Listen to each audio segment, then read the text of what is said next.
ഇടതുമുന്നണിയിൽ ഒഴിവ് വരുന്ന രാജ്യസഭാ സീറ്റിൽ വിട്ടുവീഴ്ചയ്ക്കില്ലെന്ന് CPIയും കേരള കോൺഗ്രസ് മാണി വിഭാഗവും. ബിനോയ് വിശ്വം, എളമരം കരീം, ജോസ് കെ മാണി എന്നിവരുടെ കാലാവധിയാണ് ജൂലൈ 1-ന് അവസാനിക്കുന്നത്. കേരളത്തിൽ നിന്നുമുള്ള 3 രാജ്യസഭാ സീറ്റുകളുടെ കാലാവധിയാണ് അടുത്ത മാസം അവസാനിക്കുന്നത്. ഇതിൽ 2 സീറ്റിലാണ് ഇടതുമുന്നണിക്ക് ജയിക്കാൻ കഴിയുക. UDFന് ജയിക്കാൻ കഴിയുന്ന ഒരു സീറ്റ് മുസ്ലിം ലീഗിന് നൽകാൻ നേരത്തെ തന്നെ ധാരണയായിരുന്നു.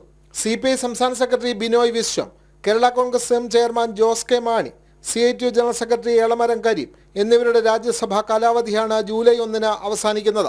നിലവിലെ നിയമസഭയിലെ അംഗബലം അനുസരിച്ച് ഇടതുമുന്നണിക്ക് 2 സീറ്റിലും UDFന് 1 സീറ്റിലും വിജയിക്കാൻ കഴിയും. CPIക്കും കേരള കോൺഗ്രസ് എമ്മിനും അഭിമാന പ്രശ്നമാണ് കാലാവധി അവസാനിക്കുന്ന രാജ്യസഭാ സീറ്റ്. കാരണം 2 പാർട്ടികളുടെയും പ്രധാനപ്പെട്ട നേതാക്കന്മാർ കൈവശം വെച്ചിരുന്ന സീറ്റുകളാണിത്. അതുകൊണ്ട് തന്നെ കാലാവധി കഴിഞ്ഞാലും ജയിക്കാൻ കഴിയുന്ന രാജ്യസഭാ സീറ്റിന് വേണ്ടി അവകാശവാദം ഉന്നയിക്കാനാണ് ഇരു പാർട്ടികളുടെയും തീരുമാനം. ഇടതുമുന്നണി സംസ്ഥാനത്ത് ഭരണത്തിലിരിക്കുന്ന വേളയിൽ തങ്ങൾക്ക് ഒരേ സമയം 2 രാജ്യസഭാ സീറ്റുകൾ ലഭിക്കുക പതിവുണ്ടെന്നാണ് CPIയുടെ വാദം.